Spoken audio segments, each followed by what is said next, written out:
gw'omuliro ku sayidi ez'eno mukwano gwange naye nga entiisa y'amaanyi mu bantu kitalo nnyo kitalo ddala afudde laba ebiriwo ate kaakati Alex Waiswa mufumbiro bibino ebivaayo mukwano gwange wabula ye Nameere alayidde naye nga muganda wange omubaka Kasolo ate taziguddeemu tebamulangidde obwamalaaya sookola ebigenda mu maaso wabula mukyala Kasolo omukulu bibino ebiriwo nga ne Nobert Mao gwe yabbako omukyala avuddeyo awanda muliro laba ebigenda mu maaso mangi genina agasinzeeko wano gonna oli ku Efrain Habi UGD wange kansobire nti olifine subscribing atanaba notification bell giseeko videos gy'oli mu budde nga bulijjo tugenda kusooka kulakinga video ntandike butereevu n'omukyala Justin Nameere omanyi bino ebyatuusewo nga beetwala ne Kabanda abantu bagambye gwalumbye munene bw'olumba Kabanda oba olumbye gye n'omuhoozi ayinza n'obutalayira njagala okutegeeza nkyalo olunaku olwaleero Justin Nameere alayidde tubadde tuli awo ng'atuuka ne sitooka empya nkutidde laba nno bano mubaka ajjudde era nga sinnakutwala Sheikh Ashraf alomba dduwa mpubireko omwebuzeeko omanye ebisingawo gwali ewala kifaananyi kyogenda okubeera nga osindika atereze obulamu bwo Nameere nkugambye yalayidde dda bw'ati bw'atuuse ne papito kati n'ennyo wetugenda okubeera nga tutandikira tugende.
I, Justin Nameere, swear in the name of the Almighty God that I'll be faithful and bear true allegiance to the Republic of Uganda, and that I will preserve, protect, and defend the Constitution. So help me God.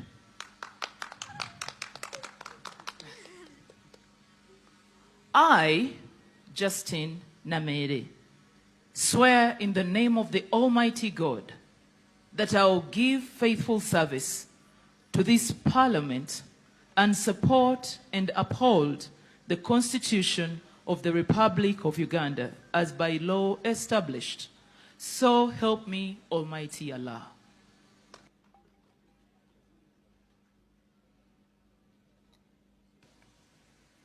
Kaakati ffe tugamba nti congratulations Nameere naye nga munnange ate kaakati Nameere aliko eno gwe yayingidde mu lutalo luno amanyi ateekamu amannya kyataakoze Kasolo tamulangidde obwamalaaya tamulangidde abakazi anti munnange baagaye mbu yali amwekwanira ategeezezza Nakangobye ebigambo bino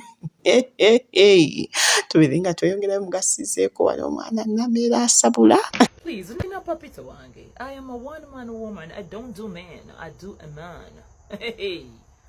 Alinga chakulya mwami nsubuka. Bweva ku bino akalubye kaali kammazeemu kubambi. Yabonaabonera nnyo mu kalulu ka mukyala we naye yajjayo wino. Enkyo ojja kumulaba mu mwana w'omuntu. Abasajja abanyuma okugamba nti musajja obadde ki? Kabanda. Obunaawe obusajja obufaanana simpoke gwe gwabuli obunaawe fuulumbizi.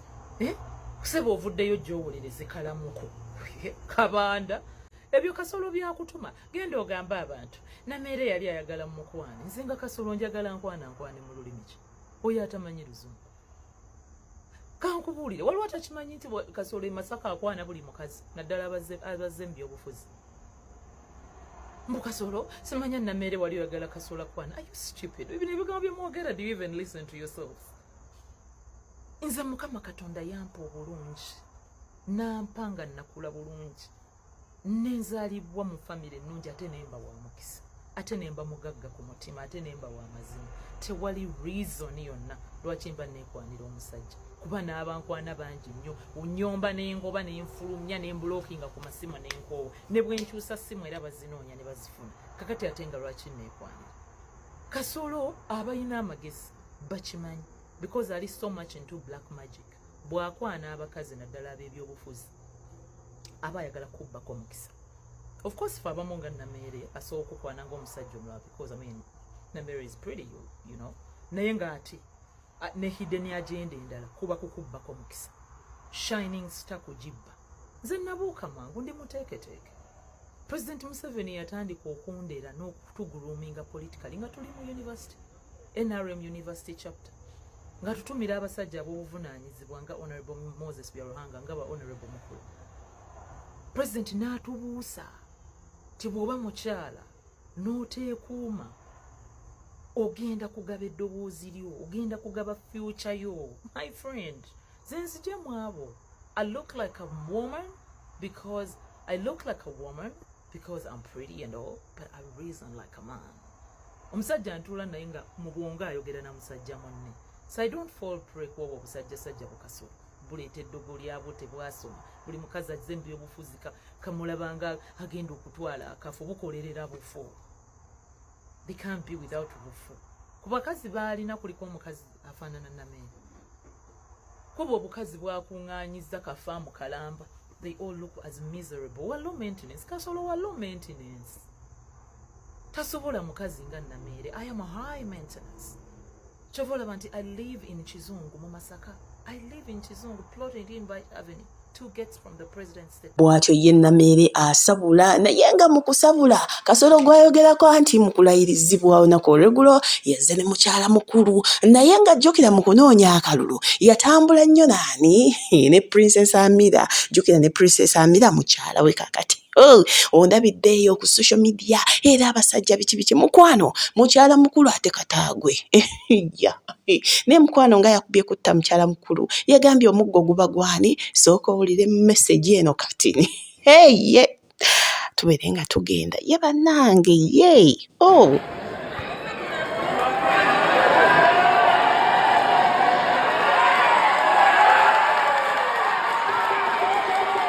mwebale kwagala mwami wange nange mwebale kunjagala kawo kadda omuggo guba gwa natema teguba gwa nalonda. Mwebale nnyo basawo mwebale ddala mwebale nnyo aja tinnamyalo mbadde nkulabanga ku mutimbagano nkufolowinga nnyo olwaleero nkulabyeko anti Joan neyanziza maama tiimu minsi gyemuli yenze mwenyi nakubaawo nkyaliwo mwami wange nkwagala nnyo. nkogambye ebyo bye byabadde ku side ezeyo kansokenzye wano uptop katini nnyo tugende. Anita Amongi alina abakubi b'emmundu be bakeera ku buugi bamala okunywa obuugi ne bakumazira ivu. Anita Amongi akoze bw'ati bane byakoledde Museveni byakoledde NRM era abalala muhozi toyinza kola Anita Amongi byakoledde kitaawe.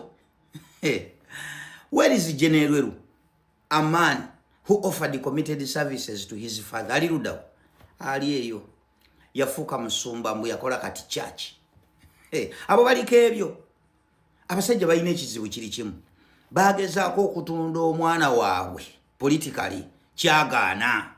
Omanyi muhoza alinga bwolaba embizi yaganja mu katale international buli wamu basaba embizi naye embizi teyanjula era tebayinza kera okuta nti omukwe yaleese embizi ku bukoko kwanjula nga nnene nga njeru ne bamutendera bwagirira bagala aleese kiki kino kati ne muhozi bwatyo bwali nti mutabani wa Museveni simanyi CDF biki yakola biki naye kumuleeta politically bagamba otukoze otya bannayuganda bamuzira ate nga n'abali within the government nabo bennyini bamuzira mwabiraba General Tafiire ng'agaana nedda ng'agaanye ne mumugaana Kobbo Owai kati bwe kibanga kiganya okumutunda mu mitima gy'abantu agaanye kati katukuliyetinga fear factor through violence and cruelty bakutte edi mutwe biki babatadde mu basement cruelty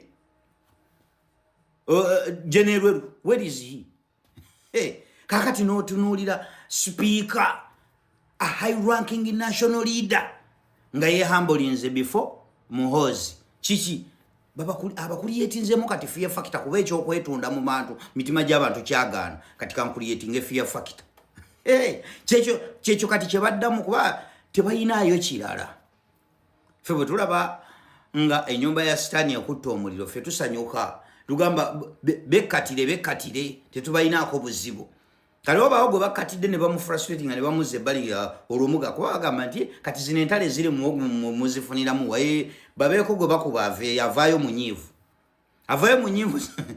kati mune bebe bwe wali nabo onoobatunuzaamu mundu oba nedda bwe kito bwe kiri olutalo kasita luyingira mu nkambi y'abalabe bo era olina okulonda sayidi kati ne babaako gwe bakufrustrating nadde eno nga bamunyizizza nemugamba nti kakati anti obalabe bwe bafaanana tebaliiko ate kati ono Anita Amongi Muhoozi yali akola effujjo ku balala bonna Honorable Ssemujju Nganda najja amugamba mu parliament najja namugamba munnaye this man has victimized everyone we must find a solution yagamba good enough I'm not among the victims. So we all have become victims of this one man called Muhoozi Kainerugaba. This parliament must find a solution. At least for me, I'm not a victim. Because ebintu ebimu bye tubagamba ebyo etubaga nti abantu bano bakola effujjo ku bantu goyinza okuba okyalina akalembereza naye kino kikuba omwetooloolo buli omu kijja kumutuukako kati essaawa eno taaniya asattira hayina abamukubira emmundu bafulufiga bakinaani naye nga nkugamba ebigambo bino oyo agenda wali ttale bagenda muwangula amannyo olwo olutalo tebagenda kuluwangula nze nkubuulidde oli akuliyetinga fear factor kati tebayinza kumuyiwa vivi ng'akedde enkya n'akutunuzaamu omudumu taata wake era enkyamwamwanda minding tosaagamu bw'atyo Aptop bw'agamba ku sayidi eziyo naye nga omwami Norbert Mao yalabiddwako eno ng'abuuzibwa ku nsonga za Speaker Anita Amongi ne General Muhoozi wabula yategeezezza tugende.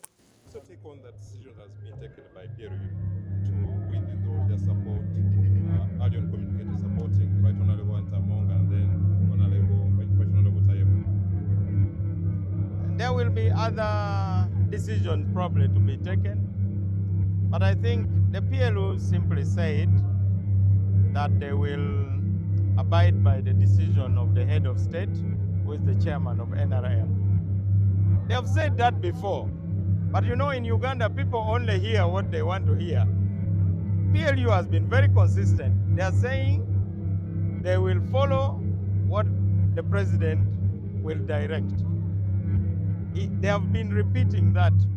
Of course, based on the decision of the SEC, they had assumed that this matter was a fait accompli, but it isn't. The people to elect the speaker are the members of parliament. The president can guide, but ultimately, the parliamentarians should not act as if they lack agency. They should not blame anybody. They should step forward and decide who is best capable of leading parliament in fighting corruption. So the PLU has spoken enough about their decision. I see a lot of fights on social media, but ultimately the true arena for that decision is the parliament. I am happy that the PLU has taken a stand against corruption, and fighting corruption means you fight the corrupt. You cannot say you're fighting malaria and then you're a friend to mosquitoes, because it is mosquitoes who carry malaria. Honorable, I want to get your opinion? There is a public perception that where the Democratic Party is present, it always leaves confusion. What is your say? Thank you for that opinion. I respect it, but it is a bogus opinion. Next question. Bw'atyo omwami Norbert Mao bw'agamba ku sayidi ezo naye nga naye bamuli bubi eno gwe yabbako omukazi oyo gw'omulabye naye mukwano omwami Kayanja agambye tewali nsonga lwaki bakwasa ekifo omwami afaanana bw'ati asobola osattulula amaka wuuno eno kankwe ka paati kano kattini yawuliddwako ng'agamba tugende mbiguddewo ate masawo mukwano gwange. Omukyala wange atutaye mbali bamuyita Beatrice Kayanja kati ye Beatrice Mao n'omwami bamuyita Norbert Mao. Tugamba omwami yasattulula famire yange. Kyebayita okukuba omukyala. Yatwala omukyala omufumbo okuva ku bbaawo mu ngeri ey'obukusifu kubanga namugamba publicly kikiveeko ne bakyewakanya nenfuna backlash yali amaanyi nnyo. Abantu ne baŋŋamba nina ebbuba njogera ku bintu bye simanyi banjogerera ebigambo bingi naye Mukama nannyamba amazima ne gavaayo era buli omu yalaba ekyagbeera. How were the kids? Were they frustrated? Obviously the kids knew that. They didn't know that there was a breakup. The new mom and dad were still together. But with time they realized, because I had to tell them. After that, December thing went out and it went viral and everyone started talking about it. Obviously the older kids started sensing something like that, right? The young one was still didn't know a lot. Then in around Feb, she sent me a divorce. Feb of which year? Sorry? Feb of which year? Feb 2021. She applied for divorce. All of a sudden? Yeah. In the Ugandan courts. And obviously I responded to her stuff that she had written. In fact, that case is still in the Ugandan court. It's never been closed. It's still there because I applied for divorce in England. So that's when it got really bad. And I started moving into a denial phase. I remember in 2021, around March, she came to England. She just came suddenly. Boom. But I was very courteous. Even with having received divorce summons, she came home, asked her, you can stay home instead of going away. She said, no, I can't stay here. This place doesn't look right for me. She decided to stay in a hotel nearby. But what I'm trying to bring out is, even though I was going through a lot, that space between me and her was still there. Then she came for about 5 to 7 days. But from the hotel, she would come home because that was COVID time. And during COVID, you would have to self-isolate. But she didn't. She was self-isolating in a hotel. Well, she didn't self-isolate. But, we were together. Even when she was coming back, I drove her to the airport with her son. With all that I was going through, I was still being very courteous. Then later on, it became really, really bad. It became very heated. There were allegations of witchcraft. There were allegations of I tried to poison her. There were all sorts of funny things, to be honest. Omuntu atafaayo nti osattulula family, tofaayo ku impact gy'ogenda okukola ku baana b'omuntu, tofaayo abaana banaabeerawo batya nga tebakyalaba maama waabwe, abaana banaabeerawo batya nga balaba taata waabwe ng'akaaba. Nina omwana wange alina emyaka 9 at the time ekyahappeninga. Nzijjukira yali New Year's nga tugenda mu 2021. Nangamba taata nakulabye ng'okaaba. Obviously kyampisa bubi nnyo ekintu ekyo. Naye bw'atyo omwami oyo bw'ategeezezza ku nsonga z'omukulu Norbert Mao nti mukwana ekifo ekyo takigwana iye nga bw'ayogedde awo bati agenda amasomo comment section obeeko ky'otugamba naye nga ye speaker Anita Among ebintu byongedde bijira abagenda mu kkooti bagenda nsonga ya nguzi bannange mbu ssente y'omusolo ekozesebwa bubi wulira bino kati nenyo tugende.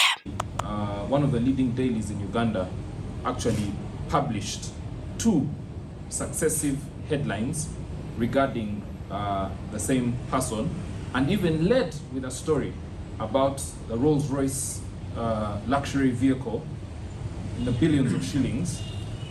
So this is not just something that we are concerned about, it's something that you as well in the Fourth Estate have been concerned about. So we are acting as citizens, as taxpayers, very importantly, and as lawyers as well in pursuit of these questions.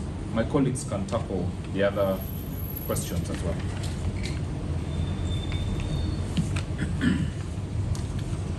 And maybe I should say Grace Giftachila here, last year was arrested and detained for leading a protest, a peaceful protest to Parliament. She led fellow Ugandans on a peaceful protest to Parliament around the grand corruption we see there. So it's not the first time that she's coming out to address this matter. Grace. So I'm going to address the question of timeliness. Why now? Why would have come up some time back? The truth is, corruption has always been in Uganda. We have seen it, but we are just giving it a blind eye. We are not talking about it enough. I don't know if we are not angered enough, because the Rolls-Royce should be one of the things. The sovereignty bill, I thought the sovereignty bill would spark something so big, but it's not. And as my colleague said, we are not. It's not coming out of the blue. We've done the exhibitions.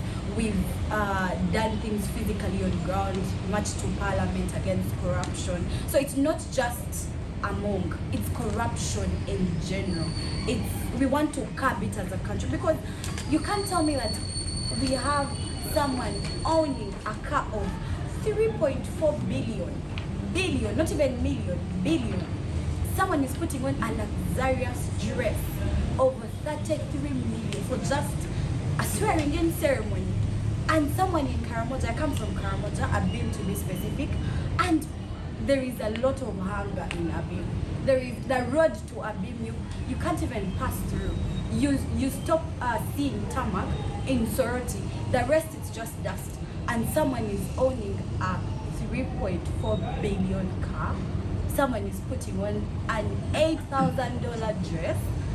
It's not fair. And I call upon Ugandans to let's do something about it. Please get angered enough to do something, you as an individual. Yesterday, swearing in, President Yoweri Museveni said he's going to curb corruption, the term no sleep. Let's wait and see, and I hope the IGG works on it, and we really need to see the report and see the assets. Did she under-declare? Did she, so that we see the way forward. Us as citizens, we are ready to give a helping hand, like the way you think you started, and we are not stopping anytime soon. Ebyo bye biri ku side ezeeba ku kyogamba singa okina nga tugenda mawulire agendako tugenda kusooka ne w'omulamuzi Frederick abadde nga ateekayo obubaka bwe nga awummula munnange mulimu paati gy'asomye ng'alaga ensonga ya Alex Waiswa mufumbiro yamukwatako ejjukira Alex yafiirwa mukyala we ng'ali mabega wa mitayimbwa tebamugenya kugenda kubeera nga munnange asiibula mukyala we mu bubaka obwo omwami ono abusomye bw'ati kati nnyo era tugende mawulire agennako mukwano gwange. Multiple weeks ago, I read and viewed in both print and broadcast media the story of a couple of young children mourning and burying their mother who had passed on as a result of a lost battle with cancer. The children were grieving and burying their mother alone without their surviving parent. Her father held on some minor, obscure, and yet unproven charge in a subordinate court. The charge did not involve loss of or threat to life, limb, property, or reputation. The father was held in pretrial custody, denied bail, long past the constitutionally permitted period for denial of liberty. What society treats its children like this? Without mentioning the persons caught up in such a criminal justice system. Team Judiciary, where are your kitios and wamses at this hour? To the team Judiciary, and indeed all of us present, I leave the following words of St. Paul. Therefore, my dear brothers and sisters, stand firm. Let nothing move you. Always give yourselves to the work of the Lord, because you know that your labor in the Lord is not in vain. Bw'atyo omulamuzi Frederick wabadde aretiringa obubaka obwo bwe yalese awadde abantu naye nga bwe nkuzaako eno kitalo nnyo kitalo ddala eky'omukyala Elizabeth Bwami Mpeke. Abamu babadde bamanyi nga Sally Mama Kabina. Omukyala ono yakola nnyo ku Beat FM era nga ojja kumumanya nnyo mu kazannyo ka Prestige akaali ku Power Magic Prime eyazannyanga Jasmine, omukyalo omunene eyalina Olungereza awo. Mumanyi bulungi nnyo omukyalo oyo yafudde wali e Canada, kigambibwa nti abadde alina Kookolo w'ebbeere. Ge mawulire agava ku sayidi ezeeyo. Tusaba Mukama omwoyo gwe aguwe ekiwummulo eky'emirembe. Kankomewo. Ssebo oba nnyabo kankwanjulire Sheikh Ashraf Dembe ono nga yajja okutereza obulamu bwo gwe ali mu ggwanga Uganda n'ali ebweru w'eggwanga teweeraliikirira gwagenda kuyamba bw'ati ky'oba okola sindika ekifaananyi kyo obulamu bwo bubeerenga buteera. Ky'olina okukola kuba ennamba eri ku screen awo, ennamba eri nonti 7 7 6 obeerenga otereera byonna ebikusumbuwa. Ye Sheikh Ashraf Dembe okutereza obulamu bwo nkiddamu ennamba eri ku screen awo okumanya ebisingawo. Asangibwa Rakai ye gwe ayagala okubeera nga omanya wali kuba ennamba eri ku screen awo mwogerezeganye tojja kwejjusa.